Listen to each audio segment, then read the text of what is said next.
Hello and thank you for downloading. My name's Steve Johnson, and this is the Inquests and Inquiries podcast.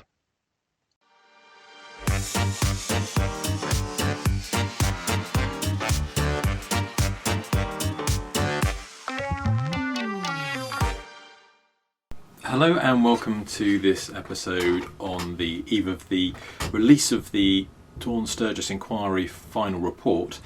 This is a podcast where the artificial intelligence large language models within it are going to debate the findings from the report, and in particular the balance of risk assessment between potentially causing public panic versus a duty to warn. Please enjoy. Welcome to the debate. Our subject today is rooted in the tragic aftermath of the 2018 Novichok attacks here in the UK. It began, of course, with the poisoning of Sergei and Yulia Skripal in Salisbury. But then, just 4 months later, that same military-grade nerve agent resurfaced miles away in Amesbury, killing Dawn Sturgess. The source was a discarded perfume bottle, found by her partner, containing the pure agent. And the core of our discussion today really is the period between those two events, so from March to June 2018. Exactly. The substantive question is this. Was the UK Public Health Authority's decision not to issue a proactive, widely distributed warning against picking up unknown objects, was that a justified calculation to prevent a paralyzing public panic, or was it an indefensible failure to mitigate a known catastrophic risk? I'll be arguing that the initial decision was a necessary and defensible risk assessment, one that responsibly prioritized public calm and the function of emergency services under unimaginable pressure. And I will maintain that when you're facing the use of a high-grade mass casualty military weapon on your own soil, the ethical duty to warn the public of a known foreseeable risk, well, it just transcends any administrative concerns about panic. The failure to issue that basic warning was an unacceptable lapse, a failure tragically measured in a human life lost. To understand the decision, you really have to put yourself back in March 2018. The immediate crisis was, well, it was completely unprecedented. Public health authorities were focused on addressing the known sites of secondary contamination. The Zizzy restaurant, the Bishop's Mill pub, they were already stretched, trying to manage the situation for 500 people who had been at those sites, opting for intensive washing and wiping advice that was described at the time as incredibly precautionary. Right. The internal conversation, however, very quickly recognized the severe danger of over-alarming the community. The risk of public panic was deemed very real. And we know that the earlier, more focused advice had already, quote, not landed brilliantly well and was generating palpable anxiety.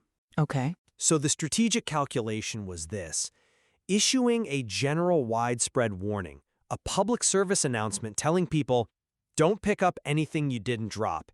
That necessarily implies that a deadly military nerve agent could be, well, absolutely anywhere. And that kind of message would have demanded an enormous campaign, not just covering Salisbury, but the train routes, the stations, even areas around London and hubs like Heathrow. The decision not to trigger that level of mass hysteria was, I would argue, a responsible, strategic choice designed to stop the emergency services from being overwhelmed. The goal was stability. I respect that logistical argument. I really do. But we're talking about a moral and strategic failure here, one rooted in disregarding an ethical duty to warn against a lethal, known threat. I mean, the idea that administrative capacity to manage panic should override the duty to warn is just, it's conceptually inverted when the threat is a mass casualty nerve agent, and we know for a fact this risk wasn't just hypothetical. Internal documents show that the possibility of discarded agent was explicitly identified. It worried those in command. The chief medical officer later recalled having nightmares about exactly this scenario, an innocent person finding the residue. This was a major vulnerability considered and documented in their planning under the reasonable worst-case scenario. When you are dealing with a nerve agent designed for military purposes, something that could kill a very large number of people almost instantly, the calculus has to shift entirely. You must err on the side of maximum protection, not minimal communication. The attackers had already shown an astonishingly reckless disregard for civilian life by applying the Novichok as a viscous liquid to a residential front door handle. The tragic discovery of that perfume bottle, which killed Dawn Sturgess, proved the risk wasn't theoretical. It was tragically real. And the necessity of the warning is sort of underscored by the fact that the advice was eventually given, but only in July 2018, right after she died. So let's delve deeper into that internal knowledge. You acknowledge the reasonable worst-case scenario document included this risk of accidental discovery. So why did the existence of this internal knowledge that a military-grade weapon residue might be just, lying around, why did that not compel immediate public action? We are talking about Novichok. It's not just a potent toxin, it's a weapon of strategic capability. To have the internal knowledge that a lethal dose might be in a public park or a bin, and then to deliberately withhold a simple protective warning like, don't pick up strange containers, it just seems to suggest that managing the optics of panic was seen as vastly more important than mitigating a catastrophic risk to life. That's a powerful way of framing it, but I think it conflates possibility with probability. The RWCS, the worst-case scenario, it addressed possibilities, anything that could happen, but policy decisions in a live crisis demand an assessment of probabilities. And while the risk of something being left was acknowledged, authorities made an assumption that, while yes, tragic in hindsight, was common in intelligence circles, that the perpetrators were assumed to have acted, if not successfully, then at least with a degree of professional tradecraft. But the tradecraft. And so the probability that they would just leave a bottle with a substantial quantity of neat agent lying around, essentially as an unguided bomb, was assessed as low.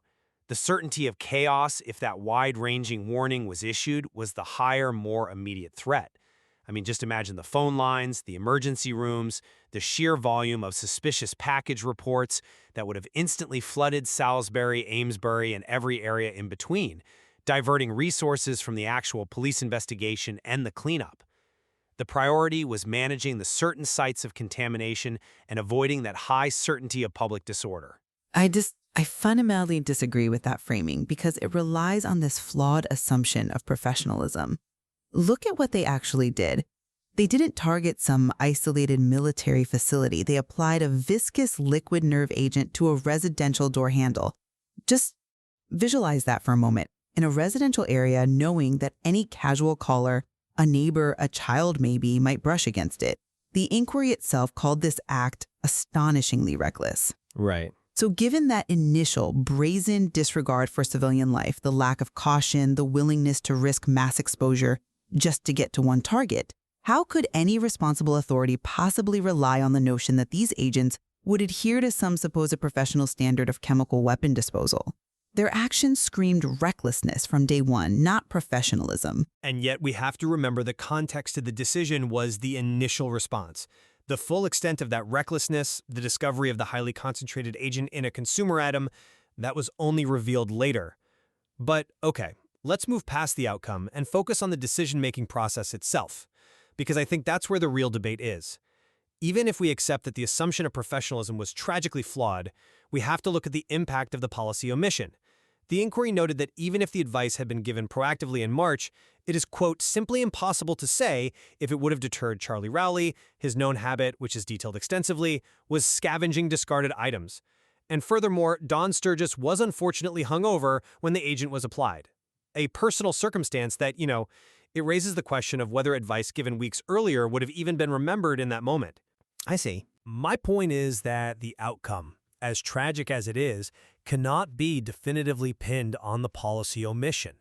We can't prove the warning would have saved their life, especially when dealing with individuals whose specific habits put them at high risk, regardless of general public advisories.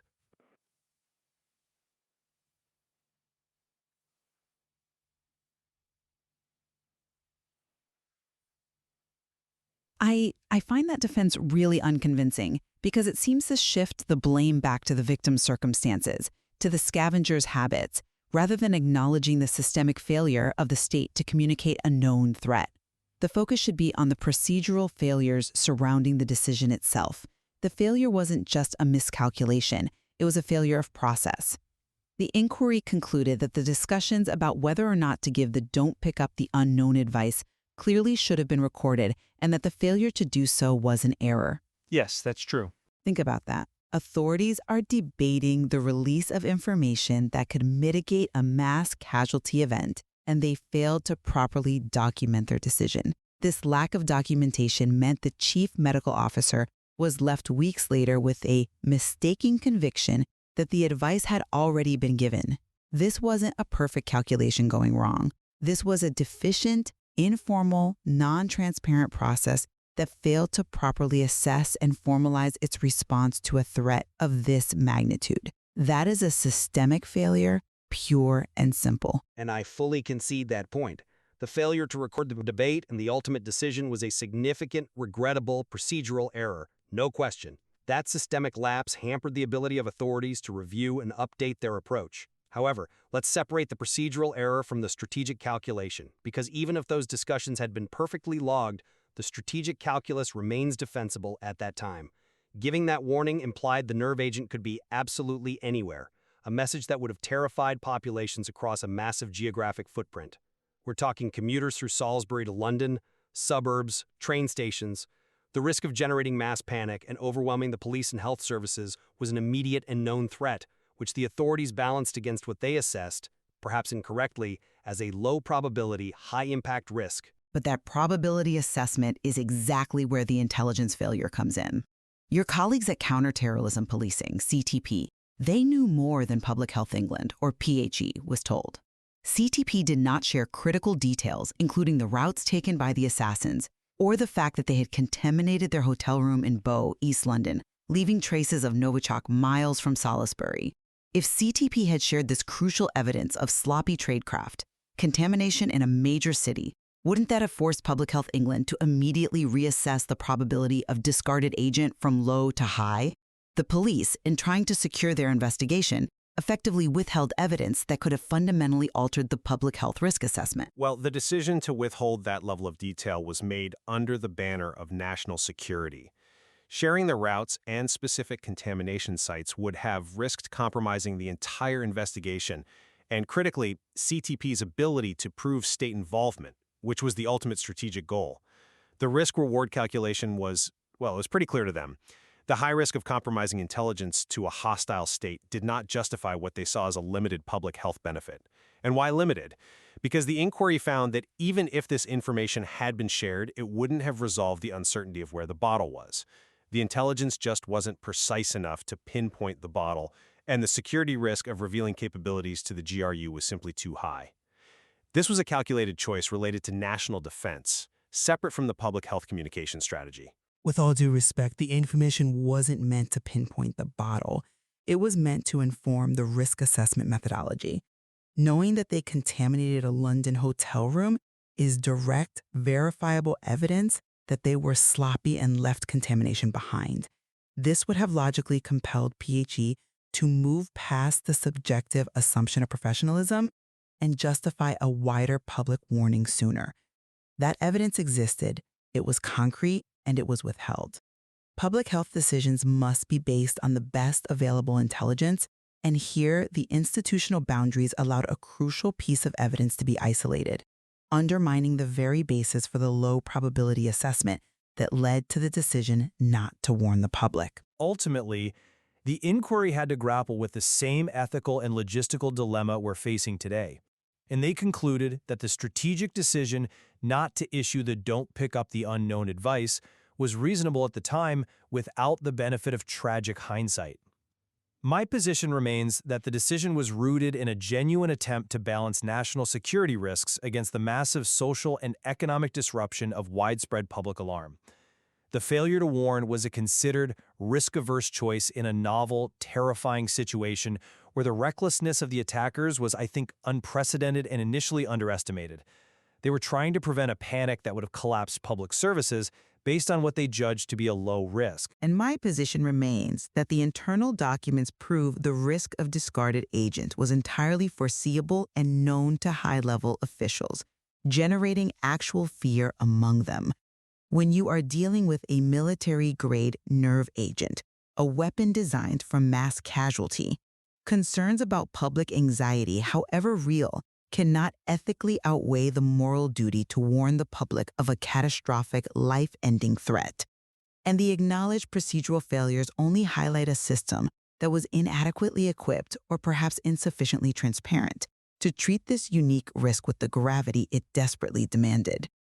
And so we're left to understand the profound difficulties authorities face when hostile states introduce chemical weapons into the chaos of civilian life, forcing this impossible choice between mitigating a statistically improbable risk and managing an immediate certainty of social panic. A difficulty where the smallest institutional delay in communicating known catastrophic risks, fueled by internal assumptions and concerns about public relations, can, and tragically did, lead to the loss of an innocent life.